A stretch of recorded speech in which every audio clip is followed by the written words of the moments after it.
అతిపెద్ద వ్యాపారం ఏదైనా ఉందంటే అది మతము. గుర్తుపెట్టుకోండి, మతమే అతిపెద్ద వ్యాపారము. దశమ భాగాలు అని క్రైస్తవ్యంలో అయినా కానీ, ఇక్కడ హుండీలో డబ్బులైనా టికెట్లని దేవాలయంలో అయినా కానీ, ఇక్కడ మదర్సాలని చెప్పేసి జకాతులని వసూలు చేసుకోవడం కానీ, ఈ జకాత్ ఎవరి హక్కు? నిరుపేదల హక్కు. దశమ భాగం ఎవరి హక్కు? నిరుపేదల హక్కు.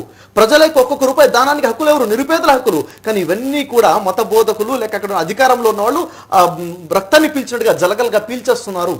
ఈ విషయాన్ని అర్థం చేసుకోవాలి. ఇప్పుడు నేనున్నాను సార్, నేను దేవుడితో కనెక్ట్ అవ్వాలి, దేవుడితో మాట్లాడాలంటే మస్జిద్కి వెళ్ళాల్సిన అవసరం లేదు, చర్చ్ అవసరం లేదు, గుడి అవసరం లేదు. నేను ఇక్కడ కూర్చొని సృష్టికర్త అనే దైవాన్ని, భగవంతుడిని నేను పిలిస్తే ఆయన పలకడానికి సిద్ధంగా ఉన్నాడు. ఆయన అందరికన్నా సమీపంగా ఉన్నాడు. మీరు నా పక్కన కూర్చున్నారు, కానీ నేను చాలా దూరంగా ఉన్నాను. నా దేవుడు నాకన్నా చాలా దగ్గరగా ఉన్నాడు సార్. నేను బిగ్గరగా పిలిచినా, నెమ్మదిగా పిలిచినా మనసులో అనుకున్న వింటానికి సిద్ధంగా ఉన్నాడు. ఆ దేవుడికి మీ కష్టాలు చెప్పుకోండి, ఆ దేవుడికి మీకు కావాల్సింది కోరుకోండి, జీవితానికి కృతజ్ఞతలు దైవానికి తెలియచేసుకోండి. ఏ భాష? మీ ఇష్టం వచ్చిన భాషలో మాట్లాడుకోండి సార్. దేవుడికి అన్ని భాషలు వచ్చు. ఆయన సర్వేశ్వరుడు అని పిలిచినా పలుకుతాడు, ఆయన ఓం అని పిలిచినా పలుకుతాడు, ఆయన యెహోవా అనండి జీవంగా